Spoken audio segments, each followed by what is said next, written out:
vamos começar a conversar sobre um livro, chamado o livro de Levítico, e principalmente o capítulo 23, onde nós temos ali um script de todo o plano eterno de Deus, todo o propósito eterno de Deus, ele está revelado no capítulo 23 do livro de Levítico. E ali nós encontramos um mapa de todo o desenvolvimento, todo o processo da vinda do Messias, da sua morte e do seu retorno, e até ao seu estabelecimento do seu reino milenar na terra. Muitos entendem o livro de Levítico de uma forma literal, principalmente os judeus. Eles enxergam apenas os fatos ali descritos como se tratassem de festas que Deus estabeleceu a fim de serem comemoradas anualmente. Mas nós percebemos claramente que há um grande equívoco aí, porque essas festas, elas representam um agendamento divino, um tempo determinado de Deus de trazer a história, a trazer ao tempo, ao mundo, a vinda do Messias e todo o resgate da raça humana até a sua volta. E aqui no capítulo 23 do livro de Levítico, nós percebemos um grande erro que ocorreu na tradução deste capítulo. E nós vemos uma palavra ali importante, a palavra-chave nesse capítulo é a palavra festas, que nós entendemos como uma festa, né? E você entende o que é uma festa, mas na verdade o capítulo 23, 1 e 2 diz assim, de Levítico diz: disse o Senhor a Moisés, fala aos filhos de Israel e diz-lhes, as festas fixas do Senhor que proclamareis serão santas convocações, que são essas as minhas festas. A palavra festas aqui no original hebraico é moed. A palavra moed, ela foi mal traduzida por festas. Todavia, deveria ter sido traduzido por agendamento, ou cronograma, ou tempo determinado. Vejamos alguns trechos em que a expressão moed, ela foi corretamente traduzida.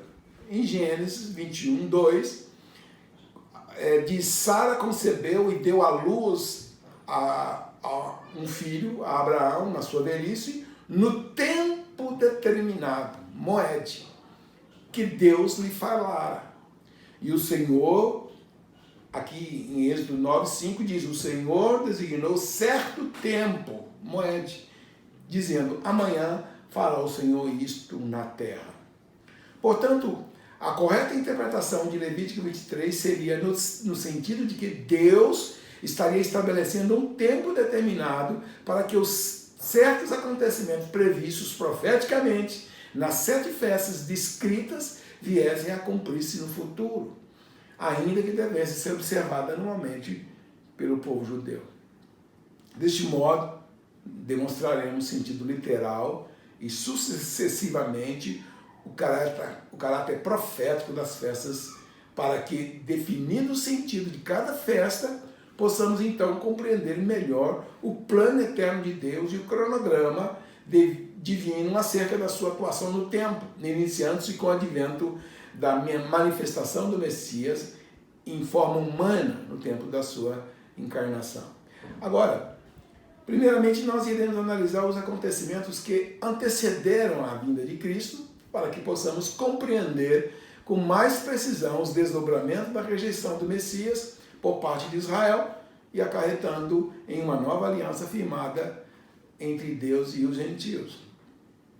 Por conseguinte, nós veremos aqui em Levítico 23, ele descreve de forma bem resumida tudo acerca de Cristo, desde a sua manifestação em forma humana, a sua vida, a sua morte, sua ressurreição e seu retorno em glória, a fim de estabelecer o seu reino sobre todas as nações.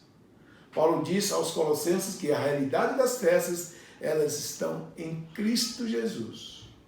Aqui em Colossenses 2, 16 e 17 diz, ninguém, pois, vos julgue por causa de comida, de bebidas, de festas, de lua novas ou sábados, porque tudo isso tem sido sombra das coisas que haviam de vir, Cristo, porém, é o corpo. Mas alego que se deve olhar para Cristo, a realidade, visto que a sombra, a velha aliança não revela muito por si só. Todavia, não é bem assim, pois a sombra é o modo que Deus permitiu que enxergássemos as coisas celestiais. A isto damos o nome de teofonismo. O que significa dizer que Deus utiliza das coisas terrestres para expressar por meio de alegorias, trazendo o infinito ao alcance do finito, de forma que seja compreendido. Deus trazendo a revelação das coisas celestiais e revelando no tempo. Teofonismo engloba coisas materiais, objetos inanimados, plantas, animais e qualquer outro ser ou elemento tangível ou imaginável. Portanto, ao invés de afirmar que o corpo, o antitipo, que é Cristo, reproduz uma realidade maior e que deve olhar para essa realidade maior, pensemos que a sombra, que é uma figura, né? É prefigura, é um tipo, ela revela uma realidade que não pode ser compreendida sem aquela. Como, pois, poderíamos entender o que João descreveu no Apocalipse se não tivéssemos a sombra, o tipo, para compreendermos o sentido das coisas vindouras, antetipo? Ninguém, nenhum estudioso da escatologia vai compreender o Apocalipse se ele não tiver o entendimento do Velho Testamento. Porque praticamente quase todas as citações do Apocalipse estão no Velho Testamento. Todas elas praticamente quase todas elas estão lá. Como creríamos em que Jesus, o antitipo, era o cordeiro, o tipo perfeito para o sacrifício, se nós não tivéssemos a instituição dos sacrifícios do Antigo Testamento para apontar para o Messias? Por quê? Hoje nós conseguimos entender que ele é o Cordeiro de Deus, como João Batista diz, eis aí o Cordeiro de Deus que tira o pecado do mundo.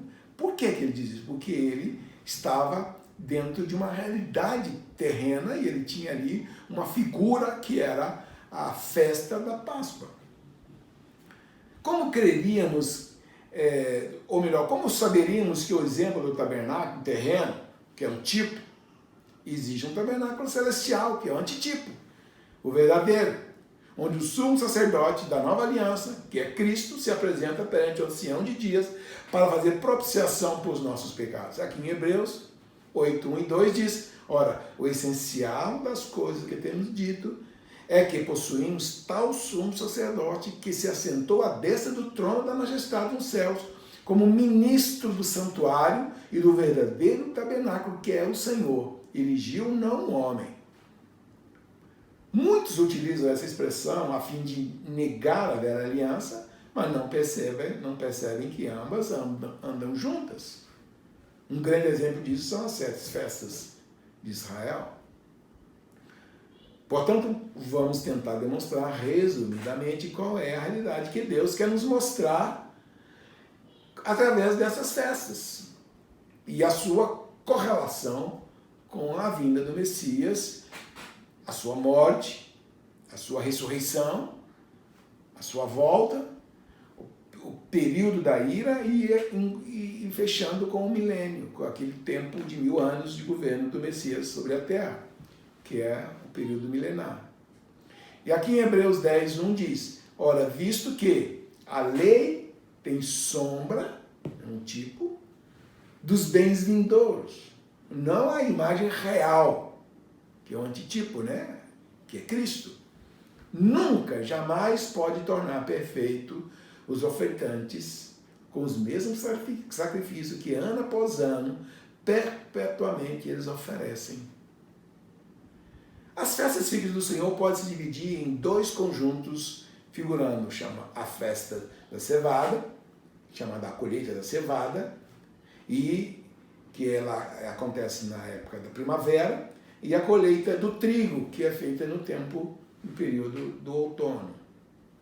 Da primavera,